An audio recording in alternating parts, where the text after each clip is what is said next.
Hi, I'm Andrea James. I'm the creator of Cooking for Life, an online cooking course that enables busy people to fit cooking into their lives. Today is Wednesday, so it's time for Cookbook Thoughts, where I share my thoughts on a cookbook with you. This week it is how to cook delicious dishes you really want to make. Marvelous. So, the 3-point summary first. First, it appears that this book is designed for children, or at least for families with young children. The second point is there are a number of diagrams in this book, but personally I found that the layout and the way everything was put together just a little bit chaotic, which leads to my third point. It's funny, isn't it, the preferences that different people have, and maybe people of different ages have, in terms of how they take in information. So let's go into the main part of this video.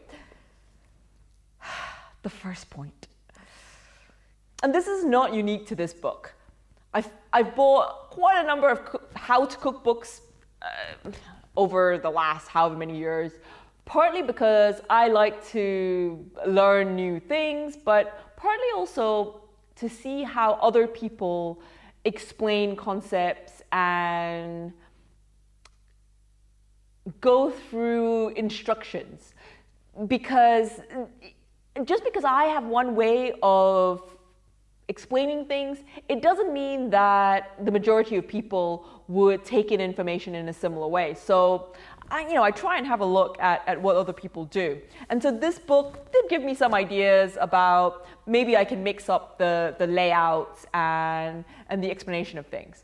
However, this bit, which I was about to say earlier, but I didn't, is a lot of the how to cook books start from, okay, you don't know how to cook? Let's try something that is, reasonably challenging as the first thing that you do, rather than having a gradual slope. So it feels like, hey, do you recognize this dish that it's traditional, your mother used to make? Let's go with that first because it's familiar, the taste is familiar.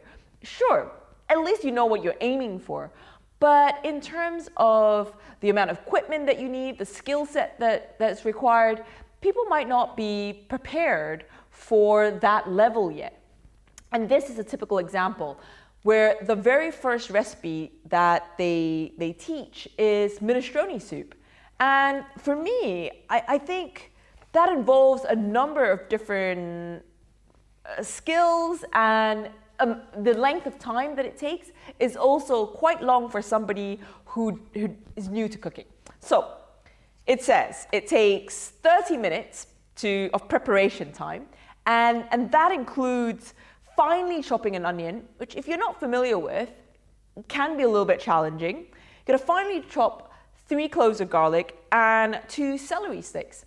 And unlike, say, butternut squash soup, where it's maybe difficult to cut, but you can just hack away at it, roast it in the oven, and then blend it up. So it doesn't really matter if you made a hacked job of ugly, grotesque pieces of squash. It's all going to be blended anyway. In something like minestrone soup, you do see the pieces of celery, for example, at the end, and it makes a difference having huge chunks or ugly pieces. And you might say, nobody cares. You can be relaxed about such things. You can, but there is almost an automatic expectation of, I know what this is supposed to be like, which is presumably one of the primary reasons they went for that in the first place, is that familiarity. And when you see that the thing that you've produced looks very little like, or tastes very little like, the dish that you know, that gulf can cause a lack of confidence. And so I feel it's a bit of a shame to begin with something like this. The second thing is there are a number of top tips all around the book, and some of them are all right. If you hadn't thought of it, it might be useful. For example, don't overfill the blender. If you have too much soup, whiz it up in separate batches. For a complete newbie, yes, it might not occur. But the difficulty is what is overfilling. So you might think, well, I didn't fill it right to the top, rather than thinking, actually, you're looking for more like halfway because of the churning in the blender. So there's no explanation about what is overfilling, and just it feels a bit trite, I think. Like, it's not very helpful to say don't overfill. That's me. I often think that. Maybe it's my mother who scarred me with this helpful pieces of advice. The second thing is, at the back, they've got a bunch of diagrams and tips and tricks, as the title says, on how to do various things like chopping an onion or cooking rice. And here again, there are inconsistencies between the diagrams and the explanation below, which, if you know what you're doing, it's fine. But if you know what you're doing, I'm not sure you'll get a book like this, because it's a little bit simplistic. And so if you don't know what you're doing, these are the sorts of things that might cause confusion. The diagram clearly shows somebody with a lid, putting the lid onto a pot. But the instructions below say, cook the rice in double its quantity of water, bring to the boil, stir, and then lower the heat and simmer for the time given on the packet. There's no mention at all about covering, so you don't know when you're supposed to cover. By the way, you bring it to a boil, and when it comes to a boil, you turn it right down, you put the lid on, and that's when the lid goes on. But it's small things like that are missed out, and I feel like things like this can knock somebody's confidence more than it can help. But that's me. If you've got thoughts on this, I'd love to hear it. Please share them in the comments below. And the final point is, when I look through some of the recipes, I haven't actually tried them because having quite a decent amount of experience with recipes, you can tell sometimes if things are going to work or work to your preferences.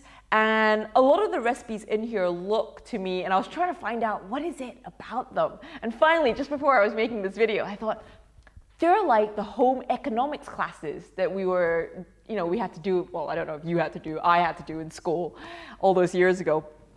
And it's the sort of thing where you think, really, would that really work out?